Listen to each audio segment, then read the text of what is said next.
Even a cliché, predictable story will feel good to go through if the creator knows the fundamentals well. And structure is one of those fundamentals. Nobody pays much attention to it, as it's pretty intuitive, right? We all know the 3-act structure, the midpoints, climaxes, and all that stuff. It is always there, but you never thought about actually using it as an element in your story. Because yeah, sure, a solid base in writing knowledge will take you far, but what if I told you that you should ignore everything you know in order to structure your webcomic? You can just take a safe, regular story structure and just plop your characters into it. Sure, if you know the fundamentals, it will work.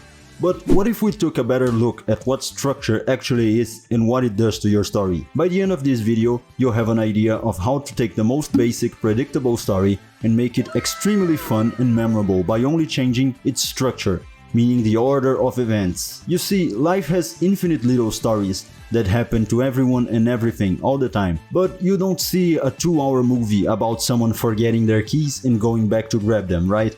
Even though that's technically a structured story. You also don't see a movie which is just a big fight between two dudes, with no breaks or flashbacks or anything, just fists flying. So that's where structure comes in. It is the story's skeleton. It takes the relevant events and the interesting things and group them all together in a way that the whole ordeal starts having meaning. Structure is an underrated skill in storytelling because, in my opinion, it is the most fundamental of the fundamentals. It is why most biopic movies, movies that tell the story of an artist or celebrity, tend to suck and feel all the same. It's not that the lives of these artists are all the same, but it's just that the structure they all choose to tell their story in is usually the exact same in every single one of these movies. So you can go wrong either by sticking too closely to an already established structure or by going too off the walls insane. Because no structure at all will end up making your story quite literally lose the plot. You can view your story structure as essentially a roller coaster, as all you are doing is choosing when it goes up and when it goes down. It is the backbone of the entire narrative, the shape of it.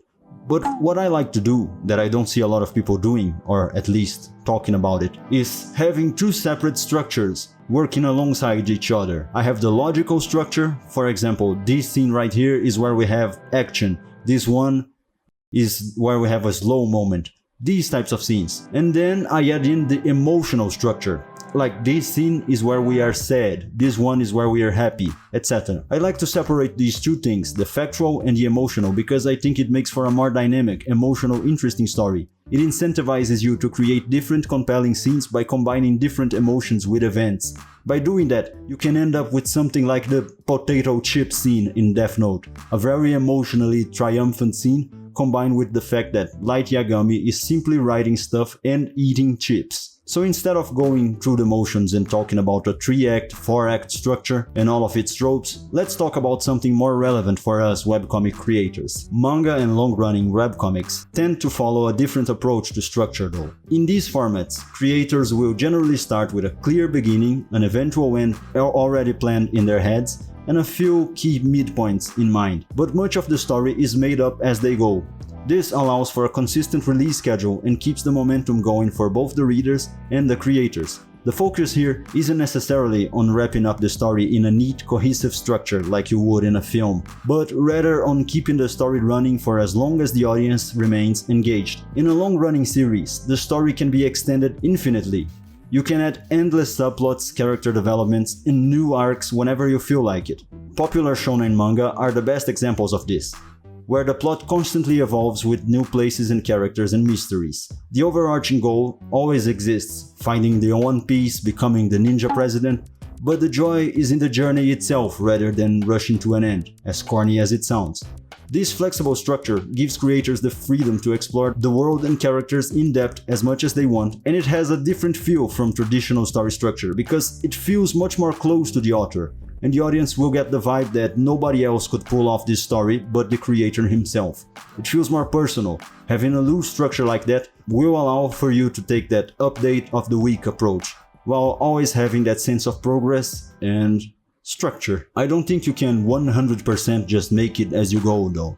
Without a clear structure, your story will feel aimless and disjointed. It will leave readers confused and unfulfilled in scenes you put all your heart into. So you gotta properly foreshadow major events and prepare the story for them. Do not just throw them into the mix. But if you don't like that approach, you can also just stick to a limited beginning, middle and end plot. Not every manga does that, but a lot do. Stories like Attack on Titan have a tighter structure and a clearer end in sight from the very beginning. In these cases, the pacing, twists and resolutions are more meticulously planned, and you can often feel the difference. These series aim to tie everything together in a more cohesive way, much like a traditional narrative you would find in a book. So as a webcomic creator, before starting your story, you gotta decide if it's gonna be one of those long-running stories or a cohesive, tight narrative. I think both are equally valid, so pick what you like. You probably heard that limitations breed creativity, and that's what structure does. It ensures that the story will be coherent, while also incentivizing you to creatively tie your new ideas into the plot and events that you already wrote down will happen. It can lead to some amazing ideas. Structure helps ensure that the story feels satisfying no matter how wild or unconventional the plot developments may be. It's like guardrails for your creativity, so you can do whatever you want without the risk of completely ruining the narrative. So you could see structure for webcomics and manga as blocks.